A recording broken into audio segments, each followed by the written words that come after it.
चोल युगीन संस्कृति एवं शासन प्रबंध दक्षिण भारतीय सभ्यता का पूर्ण विकसित स्वरूप।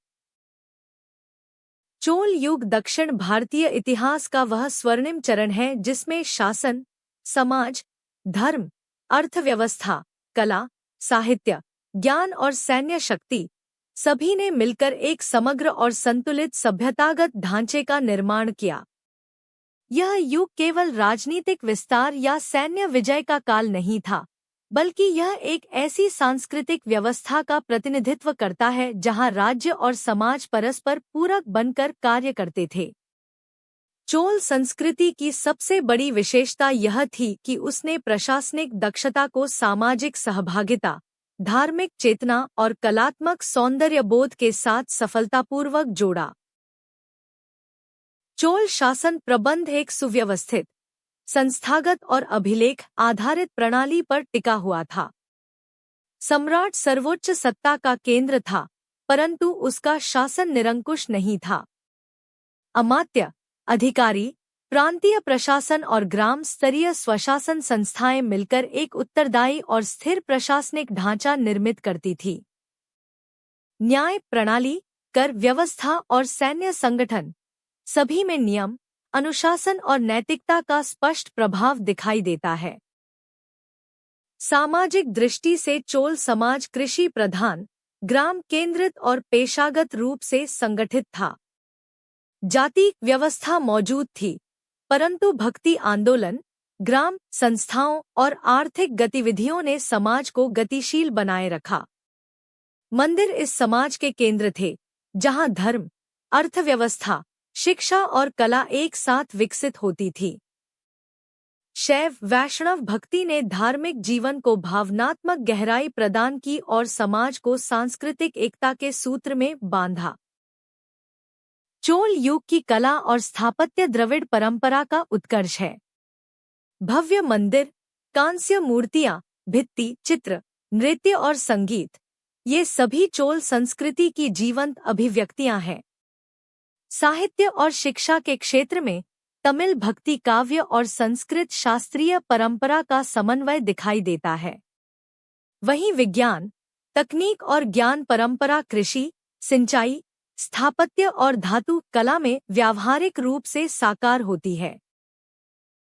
सैन्य संगठन और नौसेना ने चोल साम्राज्य को न केवल दक्षिण भारत में, बल्कि हिंद महासागर क्षेत्र में भी महाशक्ति के रूप में स्थापित किया। इस प्रकार चोल युग एक ऐसी सभ्यता का उदाहरण प्रस्तुत करता है जहां शक्ति और संस्कृति, प्रशासन और समाज, धर्म और ज्ञान सभी एक संतुलित व्यवस्था में एक दूसरे को सुदृढ़ करते हैं। इस दृष्टि से चोल युगीन संस्कृति एवं शासन प्रबंध भारतीय इतिहास में केवल एक राजवंशीय अध्याय नहीं, बल्कि एक पूर्ण विकसित सभ्यतागत मॉडल है, जिसने दक्षिण भारत की ऐतिहासिक पहचान को स्थायी रूप से आकार दिया। चोल युगीन संस्कृति एवं शासन प्रबंध, सम्राट की केंद्रीय भूमिका और द्रविड़ राज्य परंपरा का उत्कर्ष। चोल युग में सम्राट केवल राजनीतिक सत्ता का केंद्र नहीं था, बल्कि वह प्रशासन, धर्म, संस्कृति, अर्थव्यवस्था और सामाजिक जीवन का सर्वाधिक प्रभावशाली संचालक भी था। चोल शासन प्रणाली की सबसे प्रमुख विशेषता यह थी कि सम्राट सर्वोच्च सत्ता होते हुए भी एक सुव्यवस्थित, संस्थागत और नियमबद्ध प्रशासनिक ढांचे के माध्यम से शासन करता था। यह शासन निरंकुश नहीं, बल्कि धार्मिक नैतिक वैधता, अभिलेखीय व्यवस्था और स्थानीय स्वशासन के संतुलन पर आधारित था। चोल सम्राट स्वयं को धर्म का संरक्षक और प्रजा का पालनकर्ता मानता था। उसकी सत्ता दैवी अधिकार की अवधारणा से जुड़ी हुई थी, परंतु वह व्यवहार में उत्तरदायी और कर्तव्य प्रधान शासक होता था। शिलालेखों में चोल सम्राटों को शिव का भक्त, धर्म पालक और लोक कल्याणकारी बताया गया है। इस प्रकार चोल संस्कृति में राजा का स्थान केवल शासक का नहीं, बल्कि धार्मिक सांस्कृतिक आदर्श का भी था। सम्राट और केंद्रीय प्रशासन, सर्वोच्च सत्ता का संस्थागत स्वरूप। चोल शासन में सम्राट राज्य की समस्त शक्तियों का स्रोत था। युद्ध, संधि, नियुक्ति, दान, भूमि मापन और कर निर्धारण जैसे सभी निर्णय उसी की स्वीकृति से होते थे। फिर भी सम्राट अकेले शासन नहीं करता था। उसके अधीन एक संगठित केंद्रीय प्रशासन कार्य करता था, जिसमें मंत्रियों, सेनापतियों, राजस्व अधिकारियों और धार्मिक संस्थाओं की स्पष्ट भूमिका थी।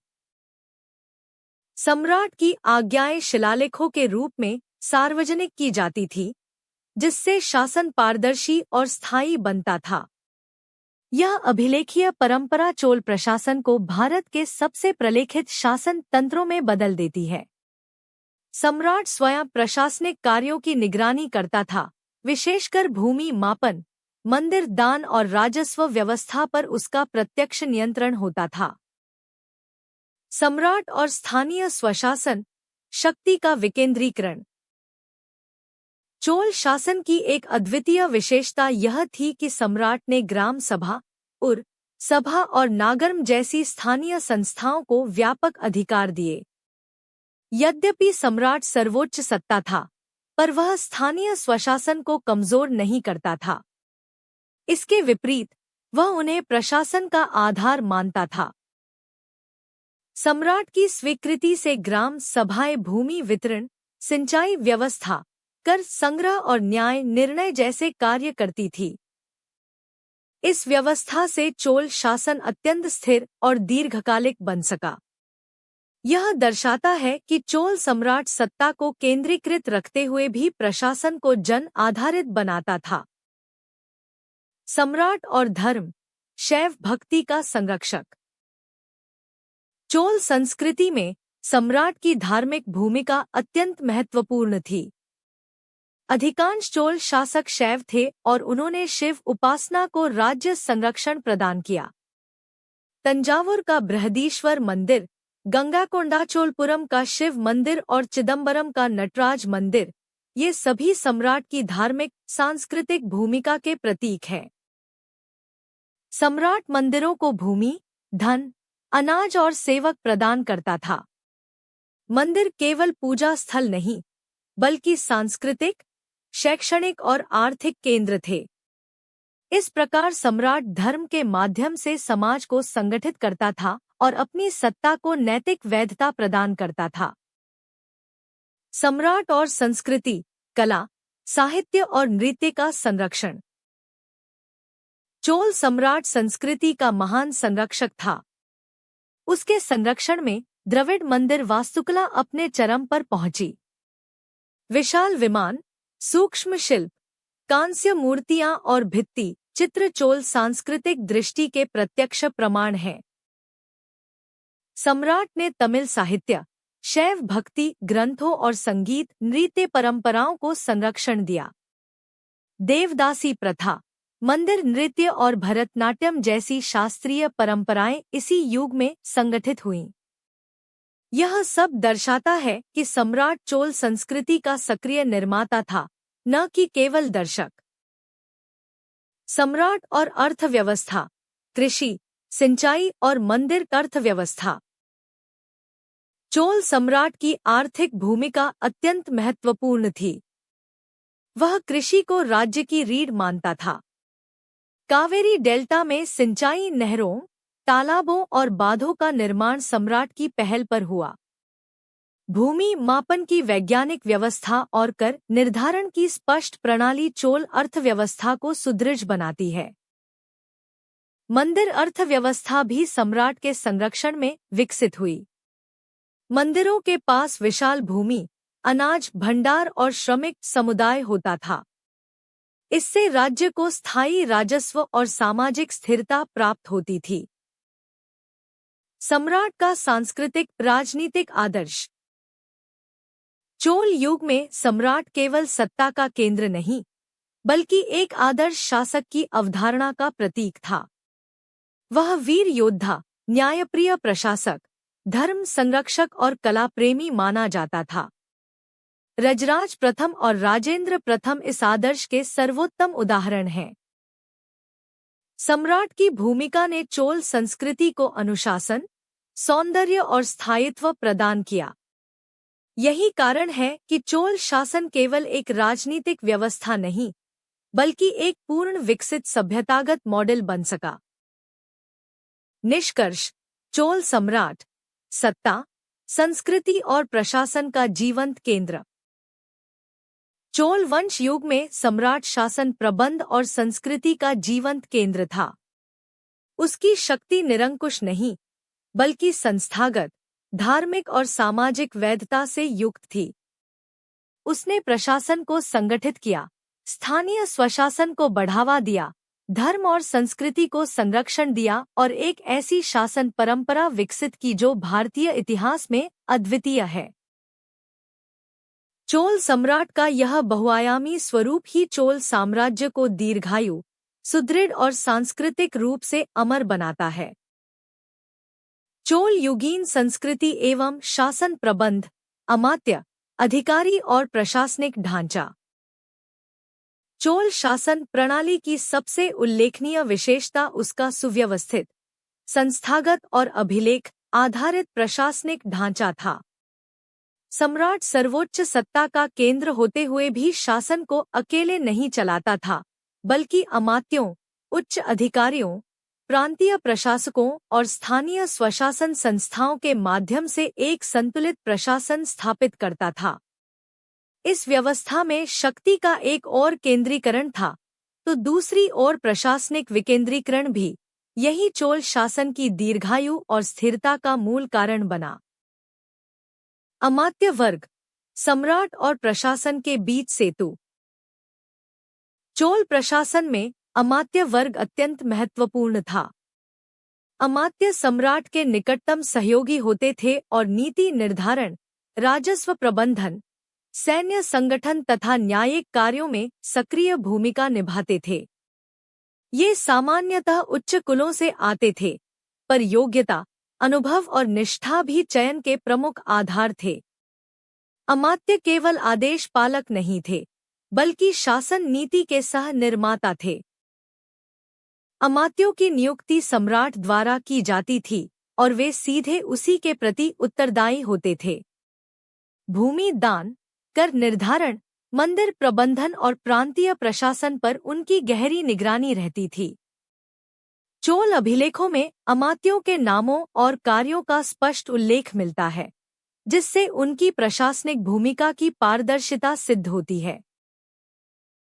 केंद्रीय अधिकारी और विभागीय प्रशासन। चोल शासन में केंद्रीय प्रशासन अनेक विभागों में विभाजित था।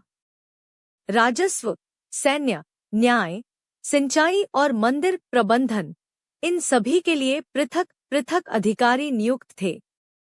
प्रत्येक अधिकारी का कार्यक्षेत्र स्पष्ट रूप से परिभाषित था, जिससे प्रशासन में अनुशासन और दक्षता बनी रहती थी। राजस्व अधिकारी भूमि मापन, फसल आकलन और कर संग्रह का कार्य करते थे।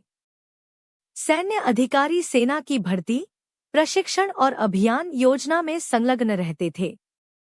न्यायिक अधिकारी विवादों के निपटारे और दंड व्यवस्था की देखरेख करते थे। इस प्रकार चोल प्रशासन में कार्य विभाजन अत्यंत उन्नत स्तर पर था। प्रांतीय प्रशासन, मंडल, नाडु और कोट्टम।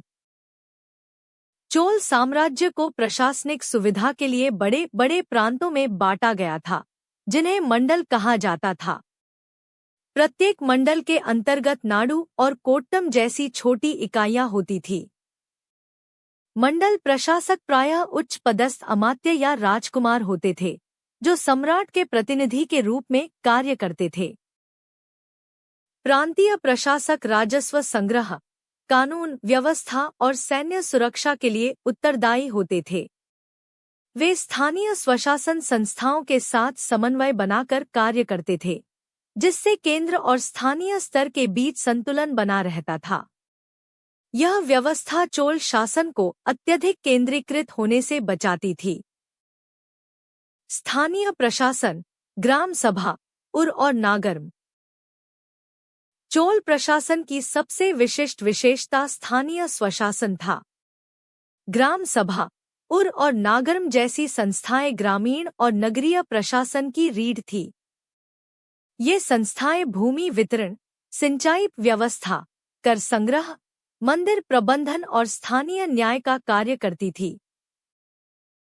ग्राम सभा के सदस्य चयन प्रक्रिया के माध्यम से चुने जाते थे, जिसमें नैतिक आचरण, संपत्ति और योग्यता को महत्व दिया जाता था। यह दर्शाता है कि चोल शासन केवल वंशानुगत सत्ता पर नहीं, बल्कि सामुदायिक सहभागिता पर भी आधारित था। सम्राट और अमात्य इन संस्थाओं को संरक्षण देते थे, पर उनके कार्यों में अनावश्यक हस्तक्षेप नहीं करते थे। मंदिर प्रशासन और अधिकारी। चोल युग में मंदिर केवल धार्मिक स्थल नहीं, बल्कि प्रशासनिक और आर्थिक केंद्र भी थे। मंदिर प्रशासन के लिए विशेष अधिकारी नियुक्त किए जाते थे, जो भूमि दान, अनाज भंडारण, कर्मियों के वेतन और धार्मिक अनुष्ठानों की व्यवस्था देखते थे। मंदिर अधिकारी अमात्यों और स्थानीय सभाओं के साथ मिलकर कार्य करते थे।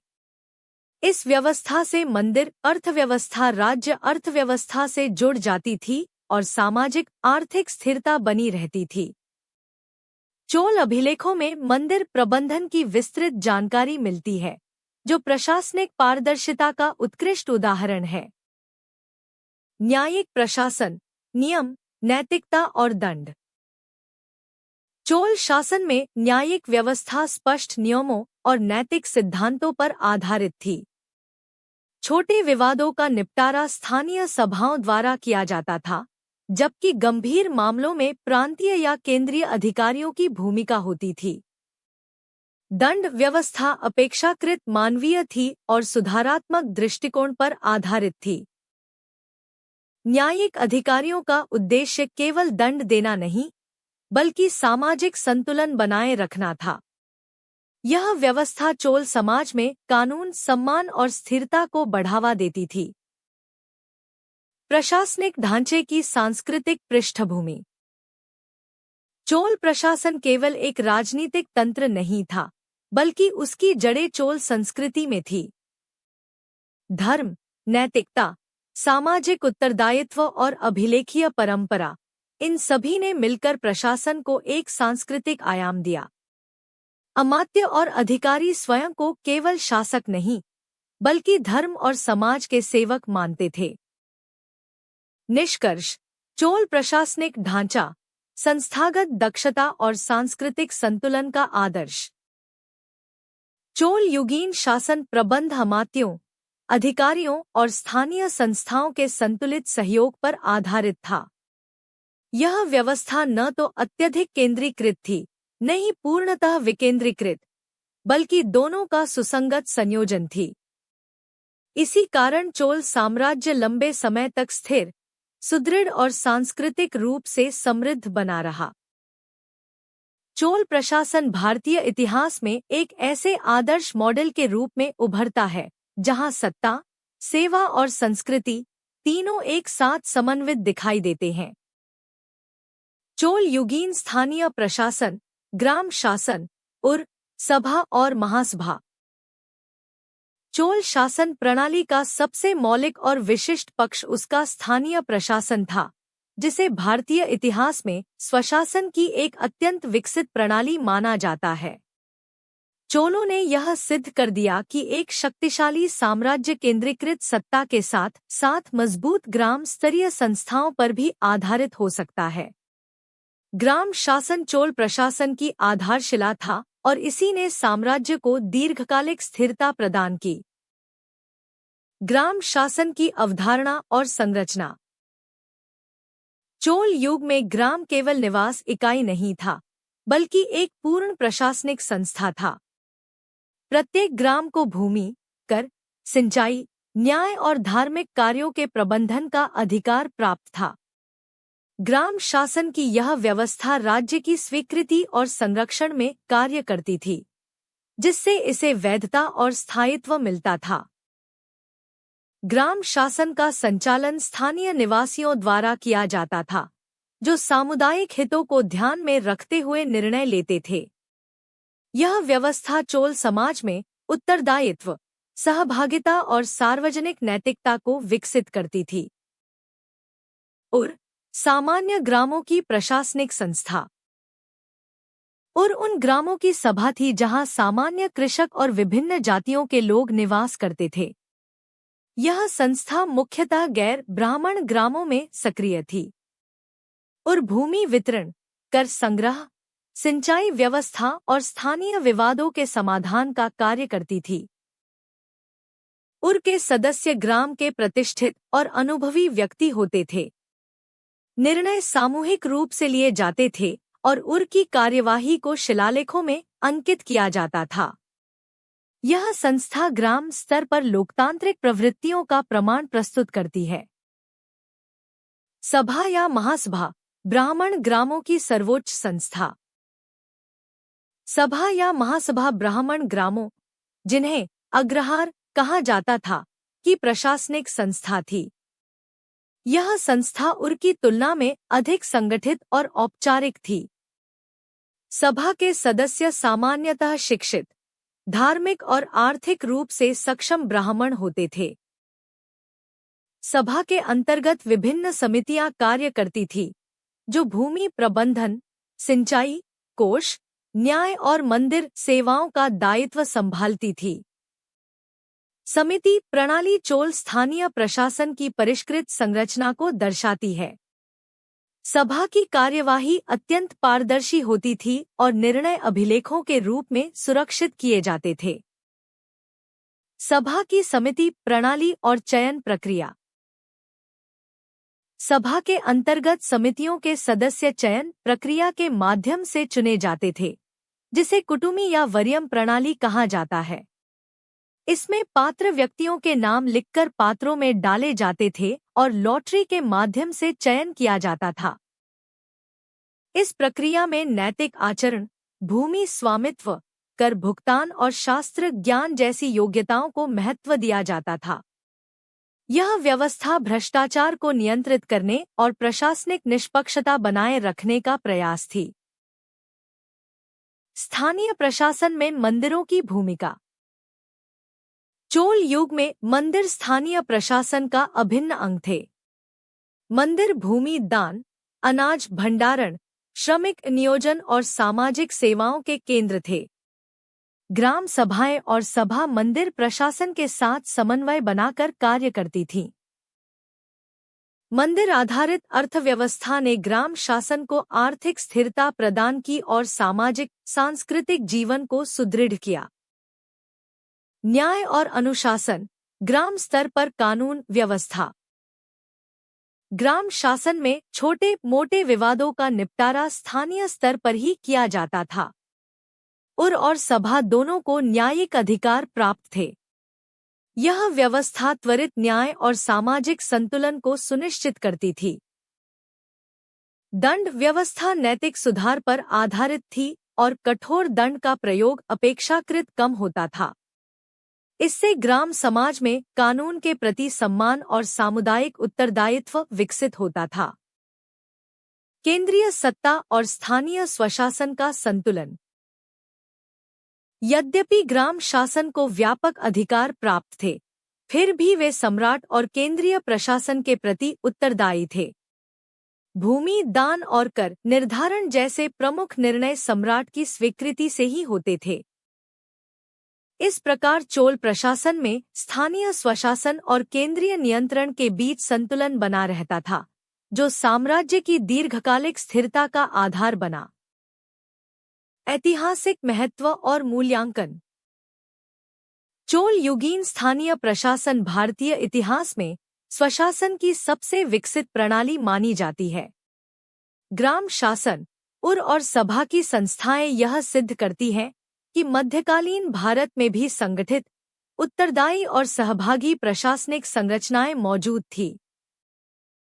यह व्यवस्था न केवल प्रशासनिक दक्षता का उदाहरण है, बल्कि भारतीय लोकतांत्रिक परंपरा की ऐतिहासिक जड़ों को भी उजागर करती है। निष्कर्ष: चोल स्थानीय प्रशासन, भारतीय स्वशासन परंपरा का उत्कर्ष। चोल युग में ग्राम शासन, उर और सभा ने प्रशासन को जन आधारित, पारदर्शी और नैतिक बनाया। इस प्रणाली ने चोल साम्राज्य को स्थायित्व प्रदान किया और भारतीय इतिहास में स्थानीय स्वशासन की एक आदर्श परंपरा स्थापित की। चोल प्रशासन की यही विशेषता उसे केवल एक साम्राज्य नहीं, बल्कि एक सुव्यवस्थित और जीवंत सभ्यता बनाती है। चोल युगीन न्याय प्रणाली और दंड व्यवस्था, धर्म, नैतिकता और प्रशासनिक अनुशासन का संतुलन। चोल युगीन शासन प्रणाली में न्याय केवल अपराध और दंड का विषय नहीं था, बल्कि सामाजिक संतुलन, नैतिक मर्यादा और धर्म संरक्षण का साधन था। चोल शासकों की दृष्टि में राज्य का प्रमुख दायित्व प्रजा को न्याय प्रदान करना और समाज में व्यवस्था बनाए रखना था। इसी कारण चोल न्याय प्रणाली अत्यंत सुव्यवस्थित, विकेंद्रित और नैतिक सिद्धांतों पर आधारित थी। न्याय का स्रोत सम्राट को माना जाता था, परंतु व्यवहार में न्याय का वितरण स्थानीय संस्थाओं और प्रशासनिक अधिकारियों के माध्यम से किया जाता था। यह व्यवस्था त्वरित न्याय, सामाजिक सहभागिता और प्रशासनिक उत्तरदायित्व को सुनिश्चित करती थी। न्यायिक ढांचा और न्याय का विकेंद्रीकरण। चोल काल में न्यायिक ढांचा पूर्णतः केंद्रीकृत नहीं था। ग्राम सभा, उर और सभा को न्यायिक अधिकार प्राप्त थे। छोटे मोटे विवादों जैसे भूमि सीमा, जल विवाद, ऋण, पारिवारिक मतभेद और स्थानीय अपराधों का निपटारा ग्राम स्तर पर ही किया जाता था। गंभीर मामलों में प्रांतीय अधिकारियों और केंद्रीय प्रशासन की भूमिका होती थी। सम्राट सर्वोच्च न्यायाधीश माना जाता था और अंतिम अपील का अधिकार उसी के पास होता था। यह संरचना न्याय को सुलभ और शीघ्र बनाती थी। धर्म और शास्त्र का प्रभाव। चोल न्याय प्रणाली पर धर्म और शास्त्रों का गहरा प्रभाव था। धर्मशास्त्र, परंपरागत आचार संहिता और स्थानीय रीति रिवाज न्याय निर्णय का आधार थे। न्याय का उद्देश्य केवल अपराधी को दंडित करना नहीं, बल्कि धर्म की रक्षा और सामाजिक नैतिकता को बनाए रखना था। इस व्यवस्था में राजा को धर्मपालक माना जाता था और न्यायिक निर्णयों में नैतिकता का विशेष ध्यान रखा जाता था। यही कारण है कि कई मामलों में सुधारात्मक दंड को प्राथमिकता दी जाती थी। न्यायिक अधिकारी और स्थानीय न्याय। स्थानीय न्याय का संचालन ग्राम सभा या सभा के वरिष्ठ सदस्यों द्वारा किया जाता था। ये सदस्य सामाजिक रूप से प्रतिष्ठित, अनुभवी और नैतिक रूप से विश्वसनीय व्यक्ति होते थे। प्रांतीय स्तर पर नियुक्त अधिकारी बड़े विवादों और आपराधिक मामलों की सुनवाई करते थे। वे सम्राट के प्रतिनिधि के रूप में कार्य करते थे और उनके निर्णय अभिलेखों में दर्ज किए जाते थे। इस अभिलेखीय परंपरा से न्यायिक प्रक्रिया में पारदर्शिता बनी रहती थी। दंड व्यवस्था का स्वरूप। चोल युगीन दंड व्यवस्था अपेक्षाकृत मानवीय और व्यावहारिक थी। दंड का निर्धारण अपराध की प्रकृति, सामाजिक स्थिति और अपराधी की नीयत को ध्यान में रखकर किया जाता था। आर्थिक अपराधों और सामाजिक उल्लंघनों में प्रायः अर्थ दंड लगाया जाता था। भूमि अधिकार के हनन, कर चोरी या सार्वजनिक संसाधनों के दुरुपयोग पर जुर्माना आम था। गंभीर अपराधों जैसे हत्या, राजद्रोह या मंदिर अपमान में कठोर दंड भी दिए जाते थे, परंतु ऐसे मामलों में भी न्यायिक प्रक्रिया का पालन किया जाता था। सुधारात्मक दृष्टिकोण और सामाजिक संतुलन। चोल दंड व्यवस्था का एक महत्वपूर्ण पक्ष उसका सुधारात्मक दृष्टिकोण था। अपराधी को समाज से पूरी तरह अलग करने के बजाय उसे सुधारने का प्रयास किया जाता था। कई मामलों में अपराधी को सार्वजनिक कार्य, मंदिर सेवा या क्षतिपूर्ति के माध्यम से अपने अपराध का प्रायश्चित करने का अवसर दिया जाता था। इससे समाज में पुनर्संतुलन और नैतिक सुधार को बढ़ावा मिलता था। स्त्री, संपत्ति और सामाजिक अपराधों में न्याय। चोल युग में स्त्रियों और संपत्ति से जुड़े अपराधों पर विशेष ध्यान दिया जाता था। स्त्री अपमान, अवैध अधिकार हड़प और धार्मिक स्थलों की क्षति को गंभीर अपराध माना जाता था। मंदिरों और दान भूमि की सुरक्षा न्यायिक व्यवस्था का महत्वपूर्ण उद्देश्य थी, क्योंकि ये राज्य और समाज दोनों की आर्थिक सांस्कृतिक रीढ़ थे। न्यायिक अभिलेख और ऐतिहासिक साक्ष्य। चोल काल के अनेक शिलालेख न्यायिक निर्णयों और दंड प्रक्रिया की जानकारी देते हैं। भूमि विवादों के समाधान, दंड निर्णय और न्यायिक आदेशों का उल्लेख इन अभिलेखों में मिलता है। ये अभिलेख दर्शाते हैं कि चोल न्याय प्रणाली मनमानी नहीं, बल्कि नियमबद्ध और दस्तावेजी थी। निष्कर्ष: चोल न्याय प्रणाली न्याय, नैतिकता और प्रशासन का संतुलित मॉडल। चोल युगीन न्याय प्रणाली और दंड व्यवस्था एक संतुलित और विकसित प्रणाली थी, जिसमें केंद्रीय सत्ता, स्थानीय स्वशासन और नैतिक मूल्यों का समन्वय दिखाई देता है। इस व्यवस्था ने समाज में कानून सम्मान, सामाजिक स्थिरता और प्रशासनिक अनुशासन को मजबूत किया। चोल न्याय प्रणाली भारतीय मध्यकालीन शासन में एक आदर्श उदाहरण प्रस्तुत करती है, जहां न्याय केवल सत्ता का उपकरण नहीं, बल्कि धर्म और समाज कल्याण का माध्यम था। चोल युगीन कर व्यवस्था और अर्थव्यवस्था, कृषि, व्यापार और मंदिर आधारित आर्थिक संरचना। चोल साम्राज्य की शक्ति का वास्तविक आधार उसकी सुव्यवस्थित और वैज्ञानिक कर व्यवस्था तथा सुदृढ़ अर्थव्यवस्था थी। रजराज प्रथम और राजेंद्र प्रथम के काल में विकसित यह आर्थिक ढांचा इतना मजबूत था कि उसने चोल साम्राज्य को न केवल दीर्घायु बनाया, बल्कि उसे एक समुद्री व्यापारिक महाशक्ति के रूप में भी स्थापित किया।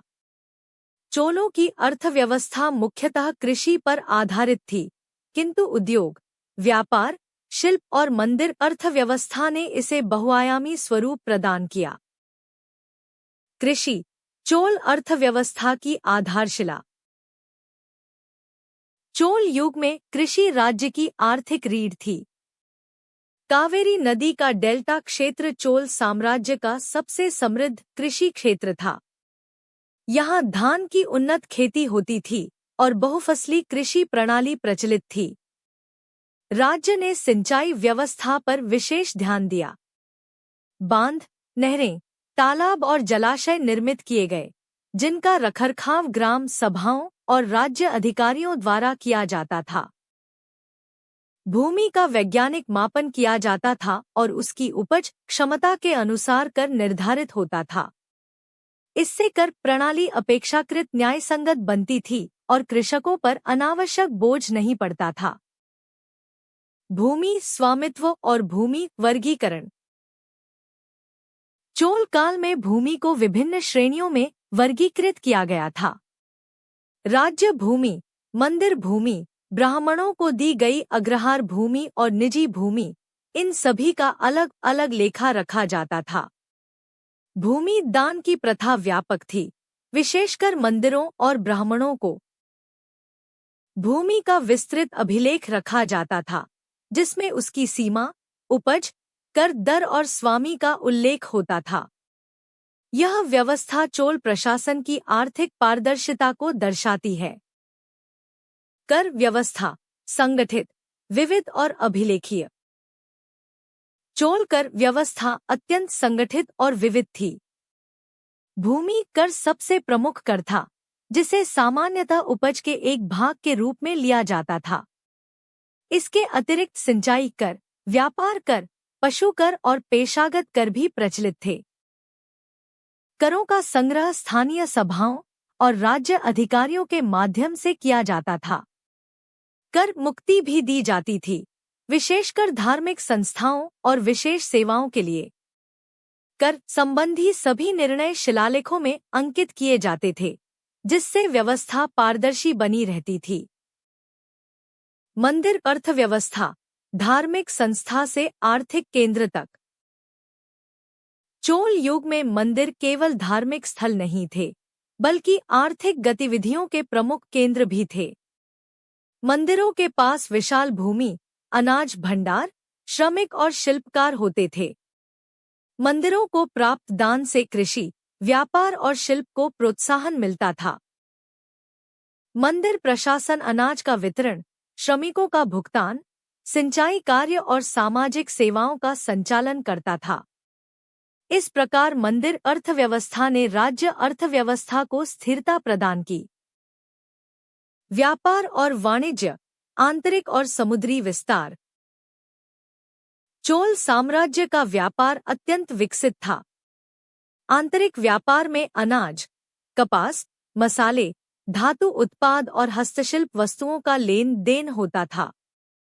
नगर और बाजार आर्थिक गतिविधियों के केंद्र थे। समुद्री व्यापार चोल अर्थव्यवस्था की विशेष पहचान था। नागपट्टनम, पुहार और कांची जैसे बंदरगाह दक्षिण पूर्व एशिया, श्रीलंका और चीन से जुड़े थे। चोल व्यापारिक गिल्ड जैसे मणिग्रामम और ऐनूर वरियन विदेशी व्यापार में सक्रिय भूमिका निभाते थे। मुद्रा प्रणाली और लेन देन।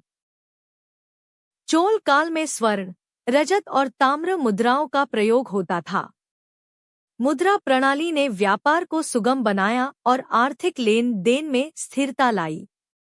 करों का भुगतान प्रायः वस्तु और मुद्रा दोनों रूपों में किया जाता था। शिल्प, उद्योग और श्रमिक वर्ग। चोल अर्थव्यवस्था में शिल्प और उद्योग का महत्वपूर्ण स्थान था। कांस्य मूर्ति निर्माण, वस्त्र उद्योग, धातु कला और निर्माण कार्य अत्यंत विकसित थे। शिल्पकारों और कारीगरों को मंदिरों और राज्य का संरक्षण प्राप्त था। श्रमिक वर्ग को नियमित पारिश्रमिक दिया जाता था और उनके कार्यों का विवरण अभिलेखों में मिलता है, जो चोल काल की संगठित आर्थिक व्यवस्था को दर्शाता है। आर्थिक स्थिरता और सामाजिक प्रभाव। चोल कर व्यवस्था और अर्थव्यवस्था ने समाज में अपेक्षाकृत स्थिरता और समृद्धि उत्पन्न की। कृषक, व्यापारी, शिल्पकार और धार्मिक संस्थाएं सभी आर्थिक ढांचे का हिस्सा थी। राज्य की आय से सेना, प्रशासन, सिंचाई और सांस्कृतिक गतिविधियां संचालित होती थी। निष्कर्ष, चोल अर्थव्यवस्था संतुलित, संगठित और दीर्घकालिक मॉडल। चोल युगीन कर व्यवस्था और अर्थव्यवस्था भारतीय मध्यकालीन इतिहास की सबसे विकसित प्रणालियों में से एक थी। कृषि, व्यापार और मंदिर अर्थव्यवस्था के संतुलित समन्वय ने चोल साम्राज्य को आर्थिक रूप से सुदृढ़ बनाया। यह व्यवस्था न केवल चोल साम्राज्य की दीर्घायु का कारण बनी, बल्कि दक्षिण भारतीय आर्थिक और सांस्कृतिक परंपरा की स्थायी नींव भी रखी। चोल युगीन धर्म, भक्ति, राजसत्ता और सामाजिक जीवन का अभिन्न समन्वय। चोल युग में धर्म केवल आस्था या पूजा पद्धति तक सीमित नहीं था, बल्कि वह शासन, समाज, संस्कृति और अर्थव्यवस्था से गहराई से जुड़ा हुआ था। चोल सम्राटों ने धर्म को राज्य की नैतिक नींव के रूप में स्वीकार किया और उसे सामाजिक संगठन, प्रशासनिक वैधता तथा सांस्कृतिक अभिव्यक्ति का माध्यम बनाया। इस काल में विकसित धार्मिक परंपराएं दक्षिण भारतीय सभ्यता को दीर्घकालिक दिशा प्रदान करती हैं। शैव धर्म का उत्कर्ष और राज्य संरक्षण। चोल युग में शैव धर्म राज्य संरक्षित प्रमुख धर्म था। अधिकांश चोल सम्राट शिव भक्त थे और उन्होंने स्वयं को शिव का प्रतिनिधि तथा धर्म पालक माना। तंजावुर का बृहदीश्वर मंदिर, गंगाकोंडाचोलपुरम का शिव मंदिर और चिदंबरम का नटराज मंदिर शैव धर्म के राज्य संरक्षण के भव्य प्रतीक हैं। शैव सिद्धांत केवल मंदिर पूजा तक सीमित नहीं था, बल्कि वह दार्शनिक और सामाजिक रूप से भी प्रभावी था। नटराज की कल्पना के माध्यम से सृष्टि, संरक्षण और संहार की अवधारणा को एक सांस्कृतिक दार्शनिक रूप दिया गया। भक्ति आंदोलन और नयनार परंपरा। चोल युग में शैव भक्ति आंदोलन अपने चरम पर पहुंचा। नयनार संतों की परंपरा, जिनमें अप्पर, तिरुनावुक्करसर, संबंदर और सुंदरर प्रमुख हैं, ने धर्म को जन सुलभ बनाया। उनकी रचनाओं में भक्ति, नैतिकता और सामाजिक समानता का संदेश निहित है। नयनार साहित्य, विशेषकर तेवारम, चोल धार्मिक जीवन की आत्मा बन गया। मंदिरों में इन स्तुतियों का नियमित गायन होता था, जिससे धर्म लोक जीवन का हिस्सा बन गया। वैष्णव धर्म और आलवार परंपरा। यद्यपि शैव धर्म प्रमुख था, फिर भी वैष्णव धर्म को भी पर्याप्त संरक्षण प्राप्त था। आलवार संतों की भक्ति परंपरा, जैसे नमालवार और तिरुप्पाणालवार, चोल युग में निरंतर फलती फूलती रही।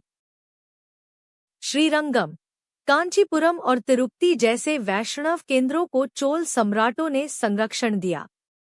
यह धार्मिक सहिष्णुता चोल समाज की परिपक्वता को दर्शाती है। मंदिर, धार्मिक, सामाजिक और आर्थिक केंद्र। चोल युग में मंदिर केवल पूजा स्थल नहीं थे, बल्कि सामाजिक संगठन और आर्थिक गतिविधियों के प्रमुख केंद्र थे। मंदिरों के पास विशाल भूमि, अनाज भंडार और सेवक समुदाय होते थे। मंदिर प्रशासन धार्मिक अनुष्ठानों के साथ साथ शिक्षा, दान और सामाजिक सेवाओं का भी संचालन करता था। मंदिरों के माध्यम से धर्म समाज के हर स्तर तक पहुंचता था और सामाजिक एकता को सुदृढ़ करता था। बौद्ध और जैन धर्म, सीमित परंतु सतत उपस्थिति। चोल युग में बौद्ध और जैन धर्म का प्रभाव पहले की तुलना में कम हो गया था, फिर भी वे पूर्णतः समाप्त नहीं हुए। कुछ क्षेत्रों में जैन मंदिर और बौद्ध विहार सक्रिय थे।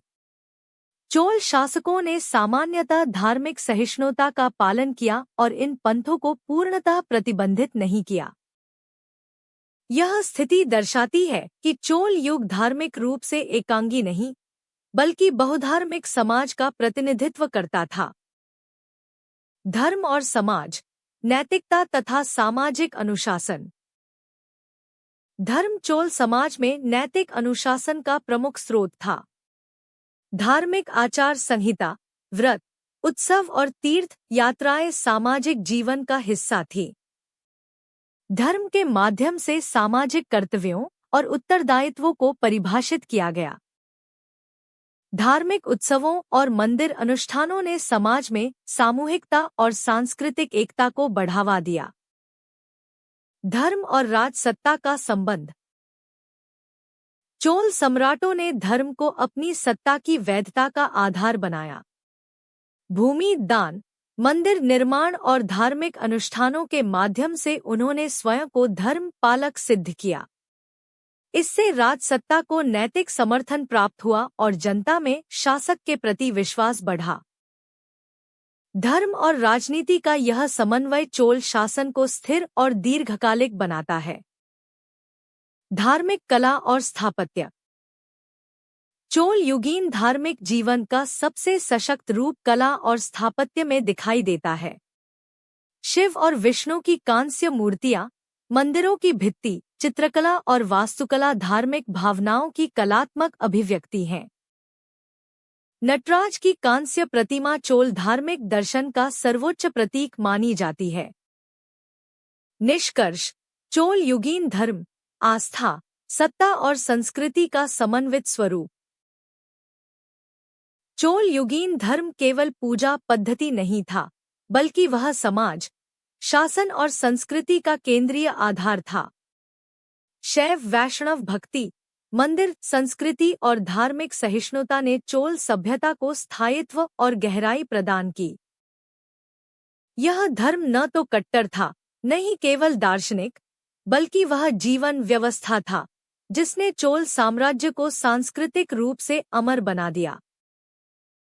चोल युगीन समाज, सामाजिक संरचना, जीवन पद्धति और सांस्कृतिक चेतना का समन्वित रूप।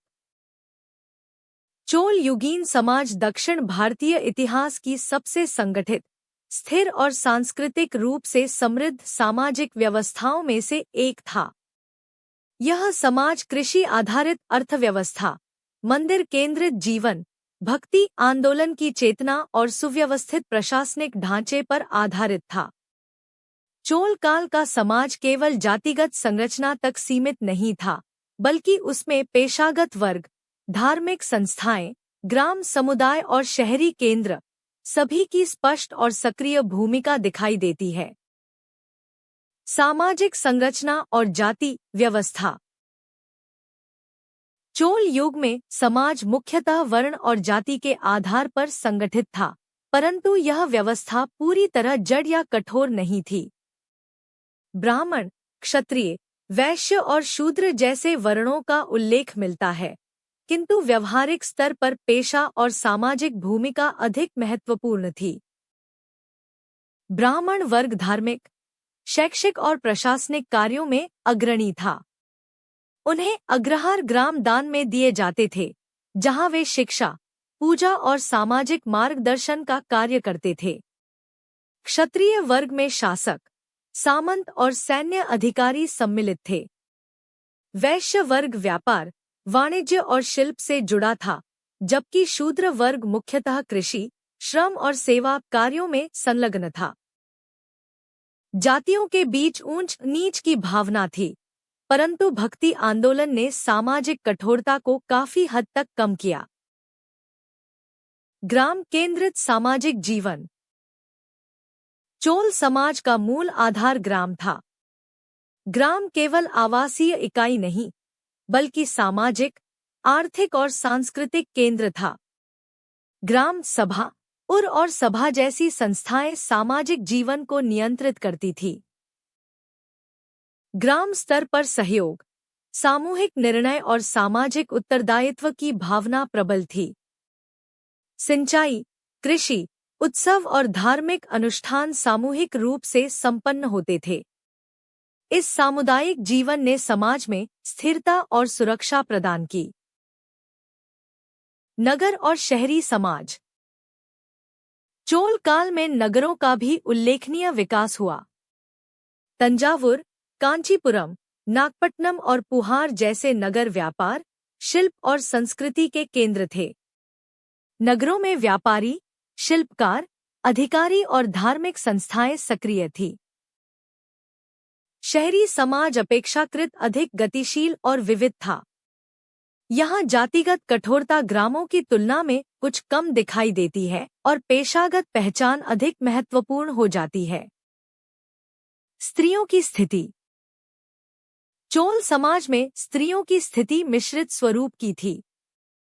एक और वे पारिवारिक जीवन में महत्वपूर्ण भूमिका निभाती थी और संपत्ति अधिकार भी कुछ हद तक प्राप्त था, वहीं दूसरी ओर समाज पुरुष प्रधान था। शाही और उच्च वर्ग की स्त्रियां धार्मिक दान, मंदिर निर्माण और सांस्कृतिक संरक्षण में सक्रिय थी।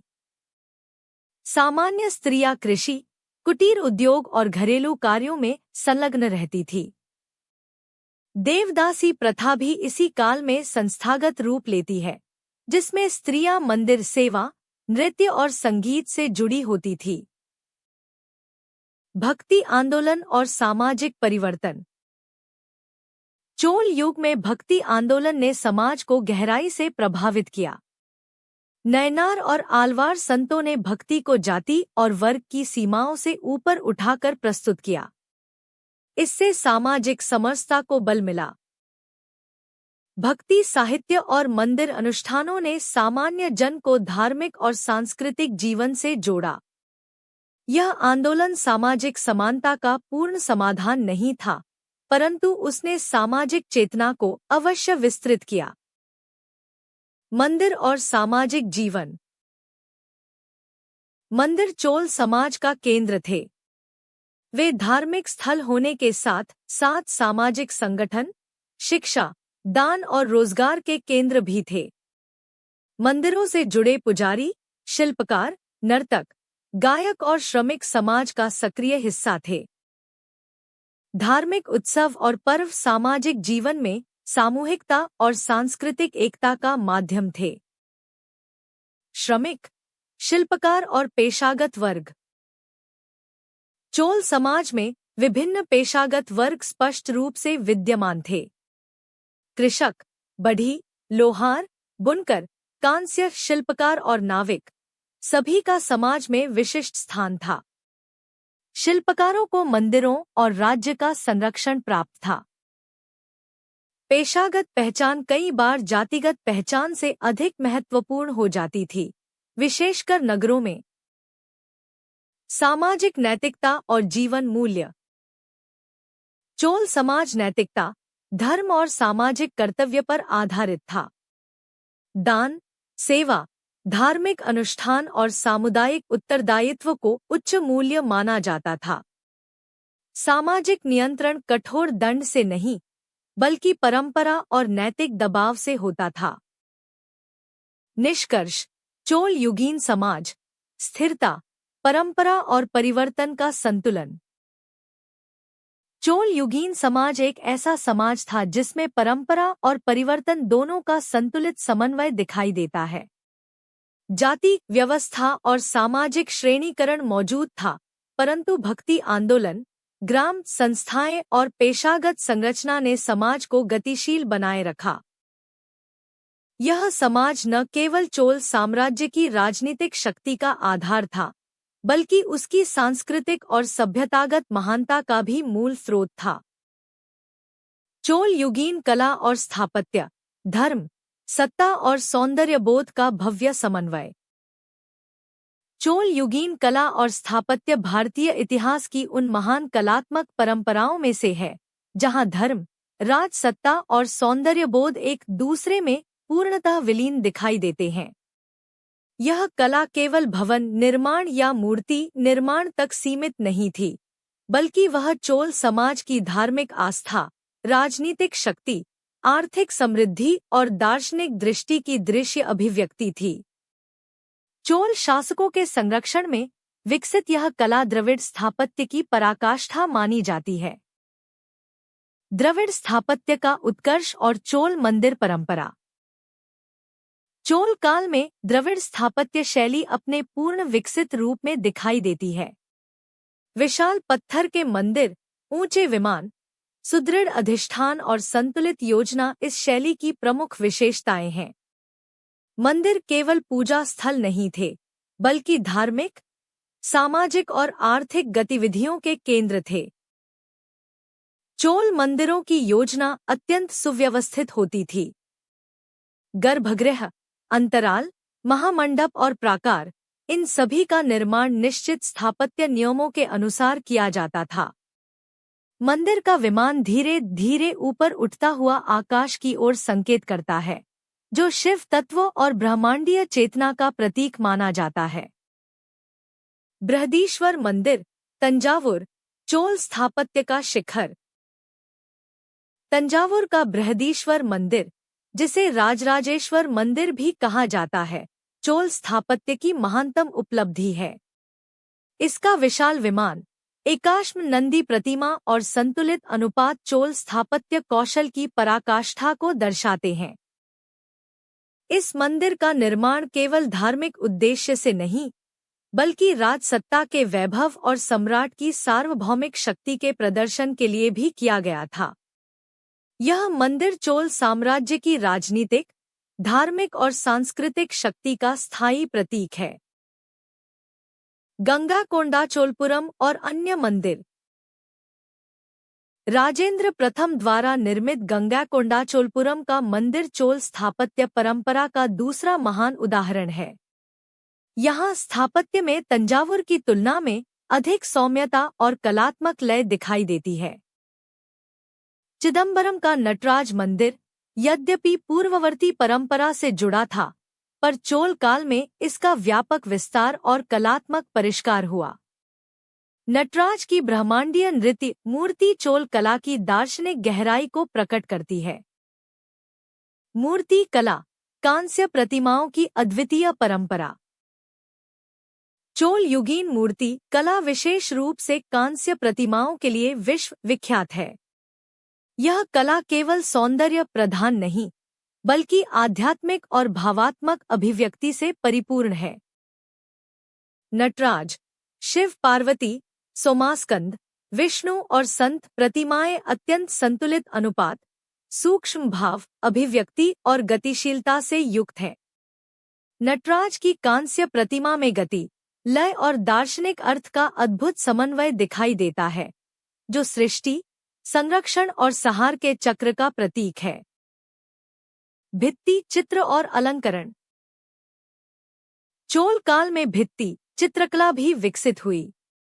बृहदीश्वर मंदिर के भित्ति चित्र राजदरबार, धार्मिक अनुष्ठान और देव कथाओं का चित्रण करते हैं। इन चित्रों में रंग संयोजन, रेखा प्रवाह और कथात्मक शैली स्पष्ट दिखाई देती है। मंदिरों की दीवारों पर उत्कीर्ण शिल्प अलंकरण सामाजिक जीवन, पौराणिक कथाओं और नृत्य मुद्राओं का सजीव चित्र प्रस्तुत करते हैं। कला और धर्म का गहरा संबंध। चोल कला का मूल प्रेरक तत्व धर्म था। कला धार्मिक अनुष्ठानों, भक्ति और दार्शनिक चिंतन की अभिव्यक्ति थी। शिव उपासना, नटराज की अवधारणा और भक्ति आंदोलन ने कला को गहरी आध्यात्मिकता प्रदान की। मंदिरों में नृत्य, संगीत और मूर्ति पूजा के माध्यम से कला जीवंत रूप में समाज का हिस्सा बन जाती थी। कला और राजसत्ता। चोल शासकों ने कला और स्थापत्य को राजसत्ता की वैधता और प्रतिष्ठा के साधन के रूप में प्रयोग किया। विशाल मंदिरों का निर्माण सम्राट की शक्ति, समृद्धि और धर्म पालन का प्रतीक था। कला राज्य संरक्षण में फलती फूलती रही और शिल्पकारों को सामाजिक सम्मान तथा आर्थिक सुरक्षा प्राप्त थी। कला की सामाजिक भूमिका। चोल युगीन कला समाज से अलग नहीं थी। शिल्पकार, नर्तक, गायक और कलाकार मंदिर समुदाय का हिस्सा थे। कला ने रोजगार, सामाजिक पहचान और सांस्कृतिक निरंतरता प्रदान की। निष्कर्ष। चोल युगीन कला और स्थापत्य भारतीय सभ्यता की अमर विरासत। चोल युगीन कला और स्थापत्य भारतीय इतिहास की सबसे परिष्कृत और प्रभावशाली कलात्मक परंपराओं में से एक है। इसमें तकनीकी उत्कृष्टता, आध्यात्मिक गहराई और सौंदर्यबोध का अद्वितीय समन्वय दिखाई देता है। यह कला न केवल चोल साम्राज्य की पहचान है, बल्कि भारतीय सभ्यता की वैश्विक धरोहर भी है, एक ऐसी विरासत जो आज भी श्रद्धा, सौंदर्य और गौरव का स्रोत बनी हुई है। चोल युगीन साहित्य और शिक्षा, भक्ति, राजाश्रय और बौद्धिक परंपरा का समन्वित विकास। चोल युग में साहित्य और शिक्षा समाज की सांस्कृतिक चेतना, धार्मिक आस्था और प्रशासनिक आवश्यकताओं से गहराई से जुड़ी हुई थी। यह वह काल था जब तमिल भाषा और साहित्य ने अभूतपूर्व उत्कर्ष प्राप्त किया और साथ ही संस्कृत शिक्षा परंपरा भी सुदृढ़ बनी रही।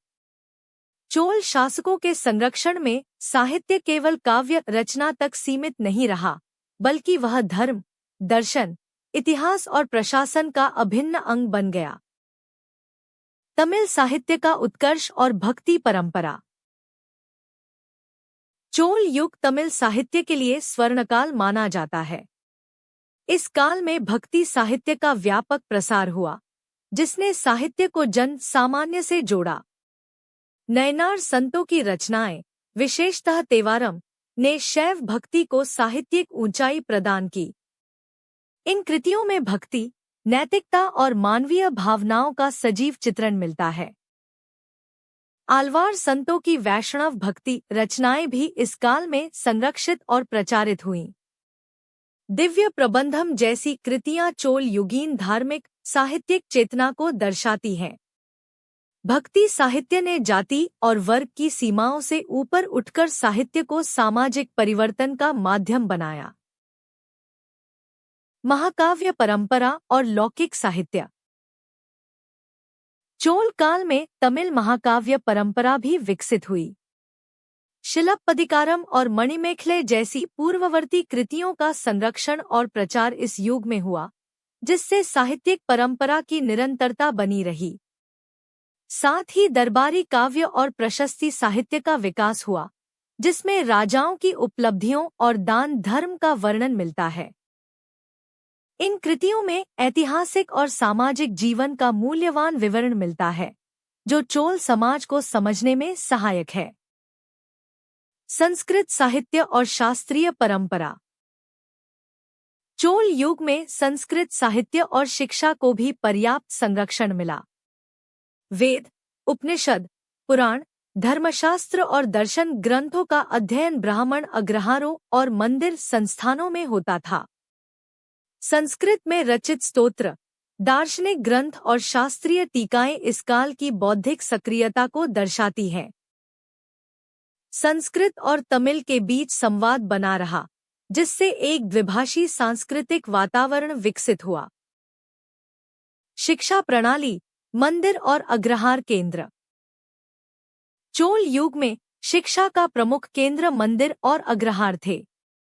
मंदिर केवल पूजा स्थल नहीं, बल्कि शिक्षण संस्थाएं भी थे। यहाँ वेद, व्याकरण, दर्शन, गणित, ज्योतिष और संगीत नृत्य की शिक्षा दी जाती थी। अग्रहार ग्रामों में ब्राह्मण शिक्षकों द्वारा औपचारिक शिक्षा दी जाती थी। विद्यार्थी गुरु शिष्य परंपरा के माध्यम से शिक्षा प्राप्त करते थे। यह प्रणाली अनुशासन, नैतिकता और बौद्धिक परिश्रम पर आधारित थी। लोक शिक्षा और व्यावहारिक ज्ञान। औपचारिक शिक्षा के साथ साथ लोक शिक्षा और व्यावहारिक ज्ञान भी महत्वपूर्ण था। शिल्पकारों, कृषकों और व्यापारियों के बीच पेशागत प्रशिक्षण की परंपरा प्रचलित थी। ज्ञान पीढ़ी दर पीढ़ी अनुभव के माध्यम से हस्तांतरित होता था। इस प्रकार शिक्षा केवल ग्रंथ आधारित नहीं, बल्कि जीवन आधारित भी थी। साहित्य, शिक्षा और प्रशासन का संबंध। चोल प्रशासन में साक्षरता और लेखन कौशल का विशेष महत्व था। अभिलेखों की विस्तृत परंपरा यह दर्शाती है कि लेखन और भाषा ज्ञान प्रशासन का अभिन्न अंग थे। अधिकारी, अमात्य और मंदिर प्रबंधक सभी साक्षर और प्रशिक्षित होते थे। साहित्य और शिक्षा ने प्रशासन को वैचारिक आधार और सांस्कृतिक वैधता प्रदान की। स्त्रियां और शिक्षा संस्कृति। यद्यपि औपचारिक शिक्षा मुख्यतः पुरुषों तक सीमित थी, फिर भी स्त्रियां धार्मिक, सांस्कृतिक जीवन में सक्रिय थी। कुछ स्त्रियों ने दान धर्म, मंदिर सेवा और सांस्कृतिक संरक्षण में महत्वपूर्ण भूमिका निभाई। देवदासी परंपरा के अंतर्गत नृत्य और संगीत की उच्च शिक्षा दी जाती थी। निष्कर्ष, चोल युगीन साहित्य और शिक्षा, बौद्धिक समृद्धि की स्थायी परंपरा। चोल युगीन साहित्य और शिक्षा ने दक्षिण भारतीय सभ्यता को गहराई, निरंतरता और पहचान प्रदान की।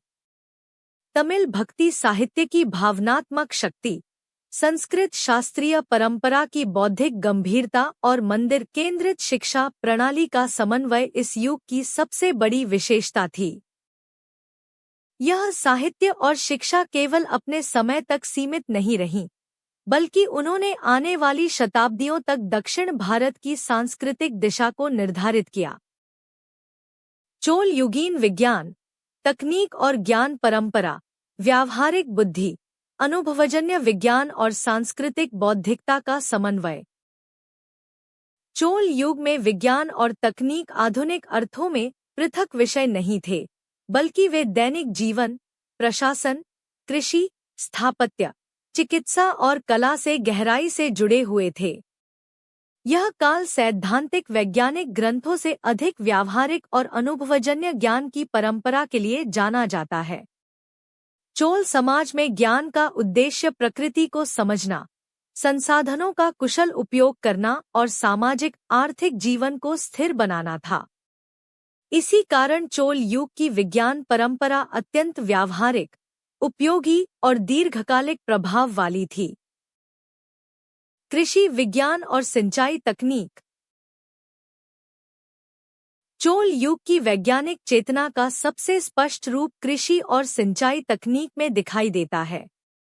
कावेरी डेल्टा में जल प्रबंधन की उन्नत व्यवस्था चोलों की तकनीकी दक्षता का प्रमाण है। नहरों, जलाशयों, तालाबों और बांधों का निर्माण वैज्ञानिक समझ के साथ किया गया था, जिसमें जल प्रवाह, भूमि ढाल और वर्षा चक्र का गहन ज्ञान निहित था। भूमि मापन और वर्गीकरण में गणितीय और ज्यामितीय सिद्धांतों का प्रयोग किया जाता था। भूमि की उर्वरता, फसल क्षमता और जल उपलब्धता के आधार पर कर निर्धारण यह दर्शाता है कि चोल युग में कृषि एक वैज्ञानिक गतिविधि के रूप में विकसित हो चुकी थी। स्थापत्य विज्ञान और अभियांत्रिकी कौशल। चोल युग का स्थापत्य विज्ञान और अभियांत्रिकी भारतीय इतिहास में अद्वितीय स्थान रखता है। विशाल मंदिरों का निर्माण केवल धार्मिक भावना का परिणाम नहीं था, बल्कि उन्नत तकनीकी ज्ञान का भी प्रमाण था। बृहदीश्वर मंदिर का विशाल विमान, भारी शिलाखंडों का ऊंचाई तक उठाया जाना और संतुलित भार वितरण, ये सभी यांत्रिक और संरचनात्मक विज्ञान की परिष्कृत समझ को दर्शाते हैं। मंदिरों की योजना में ज्यामिति, समरूपता और अनुपात का विशेष ध्यान रखा जाता था। अधिष्ठान, विमान और प्राकार की संरचना में स्थायित्व और सौंदर्य का वैज्ञानिक संतुलन दिखाई देता है। धातु विज्ञान और कांस्य तकनीक। चोल युग की धातु विज्ञान परंपरा विशेष रूप से कांस्य मूर्ति निर्माण में अपने चरम पर थी। लॉस्ट वैक्स तकनीक के माध्यम से निर्मित कांस्य प्रतिमाएं अत्यंत सूक्ष्म विवरण, संतुलित अनुपात और दीर्घकालिक टिकाऊपन का उदाहरण है। धातुओं के मिश्रण, ताप नियंत्रण और ढलाई प्रक्रिया का गहन ज्ञान शिल्पकारों के पास था। यह तकनीक केवल कला तक सीमित नहीं थी, बल्कि औजारों, हथियारों और घरेलू उपयोग की वस्तुओं में भी प्रयुक्त होती थी। गणित और मापन परंपरा। चोल प्रशासन और अर्थव्यवस्था गणितीय ज्ञान पर आधारित थी। भूमि मापन, कर निर्धारण, निर्माण कार्य और व्यापारिक लेन देन में मापन प्रणालियों का व्यापक उपयोग होता था। लंबाई, क्षेत्रफल और भार की मानकीकृत इकाइयां प्रचलित थी। यद्यपि स्वतंत्र गणितीय ग्रंथ कम मिलते हैं, परंतु अभिलेखों और प्रशासनिक दस्तावेजों से यह स्पष्ट होता है कि व्यावहारिक गणित चोल जीवन का अनिवार्य अंग था। खगोल ज्ञान और काल गणना। चोल युग में खगोल ज्ञान धार्मिक और प्रशासनिक दोनों उद्देश्यों से जुड़ा था। पंचांग निर्माण, तिथियों का निर्धारण, उत्सव काल और कृषि चक्र, सभी में खगोल ज्ञान का प्रयोग होता था। मंदिर अनुष्ठानों और दान अभिलेखों में तिथियों का सटीक उल्लेख यह दर्शाता है कि समय गणना और ग्रह स्थिति की समझ विकसित थी। यह ज्ञान मुख्यतः परंपरागत शास्त्रीय स्रोतों और अनुभव पर आधारित था। चिकित्सा ज्ञान और स्वास्थ्य परंपरा। चोल युग में आयुर्वेदिक चिकित्सा परंपरा प्रचलित थी। जड़ी बूटियों, खनिजों और प्राकृतिक उपचारों का प्रयोग किया जाता था। मंदिर और ग्राम समुदाय स्वास्थ्य सेवा के केंद्र भी थे, जहां रोग निवारण और देखभाल की व्यवस्था होती थी। यद्यपि चिकित्सा ग्रंथों के सीमित साक्ष्य मिलते हैं, परंतु समाज में चिकित्सकों और वैद्यों की उपस्थिति यह दर्शाती है कि स्वास्थ्य विज्ञान को सामाजिक महत्व प्राप्त था। ज्ञान परंपरा और शिक्षा का विज्ञान संबंध। चोल युग की ज्ञान परंपरा गुरु शिष्य परंपरा पर आधारित थी।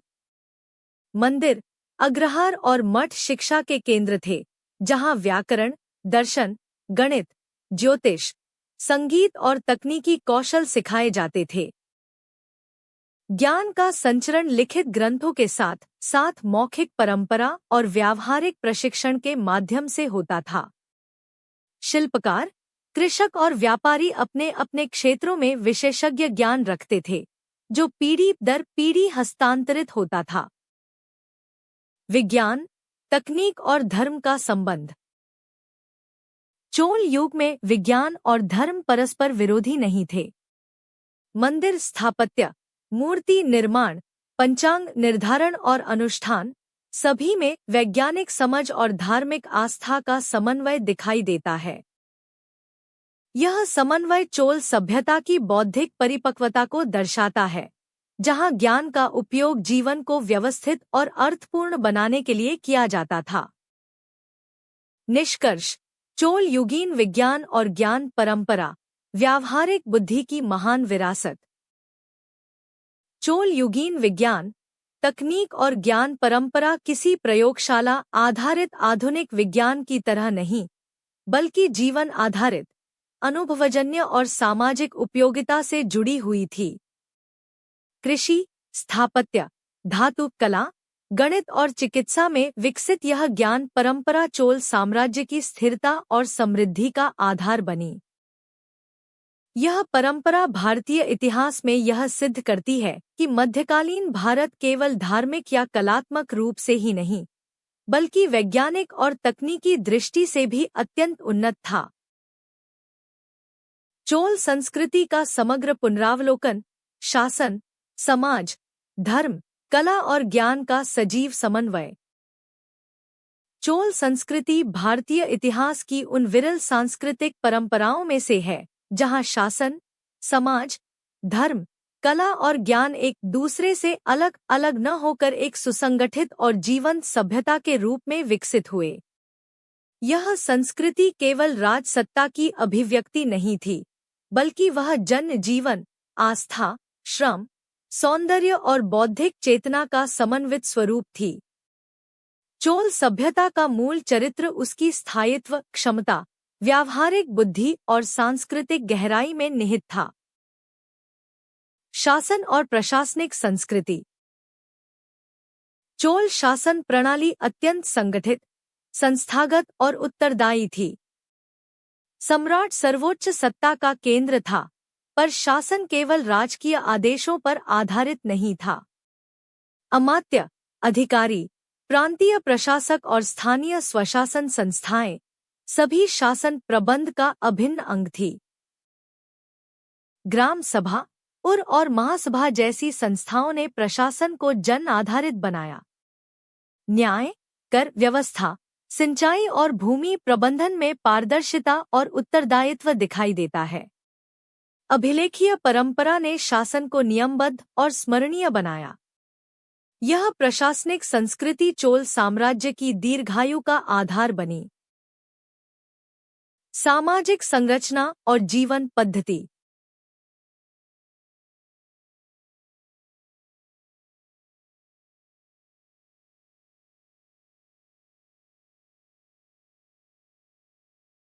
सामाजिक संरचना और जीवन पद्धति। चोल समाज कृषि प्रधान और ग्राम केंद्रित था। जाति व्यवस्था मौजूद थी, पर सामाजिक जीवन केवल जातिगत पहचान तक सीमित नहीं था। पेशागत वर्ग, ग्राम समुदाय और नगर संस्कृति समाज को गतिशील बनाते थे। भक्ति आंदोलन ने सामाजिक चेतना को व्यापक बनाया और धार्मिक अनुभव को जन सामान्य तक पहुंचाया। स्त्रियां धार्मिक, सांस्कृतिक और आर्थिक जीवन में सक्रिय थी, यद्यपि समाज मूलतः पुरुष प्रधान था।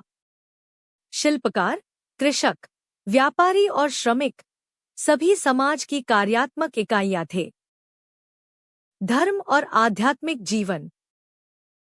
चोल संस्कृति में धर्म केंद्रीय भूमिका निभाता था।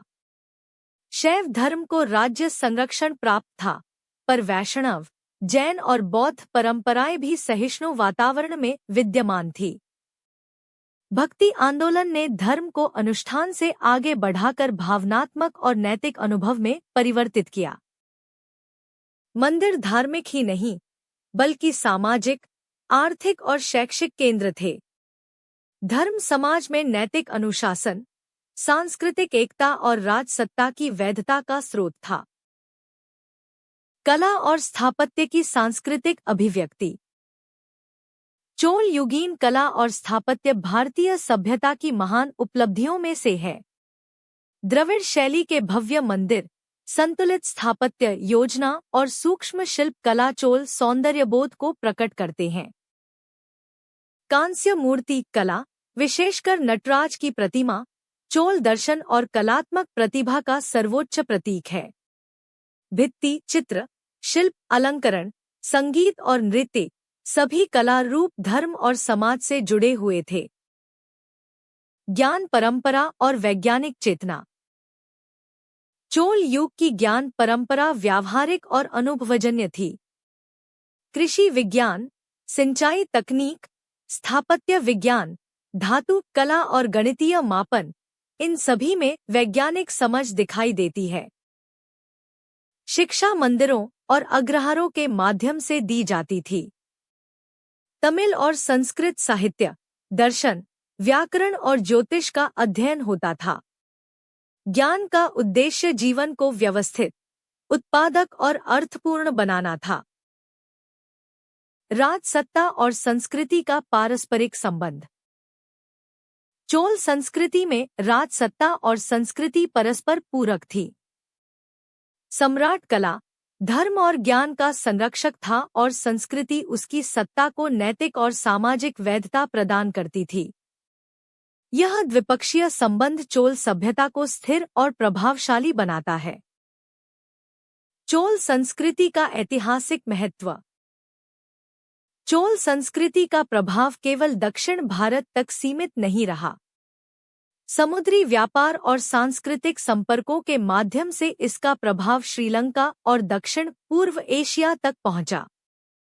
चोल प्रशासन, मंदिर संस्कृति और कला परंपरा ने बाद की दक्षिण भारतीय राजसत्ताओं को गहराई से प्रभावित किया। निष्कर्ष: चोल संस्कृति एक पूर्ण विकसित सभ्यतागत मॉडल।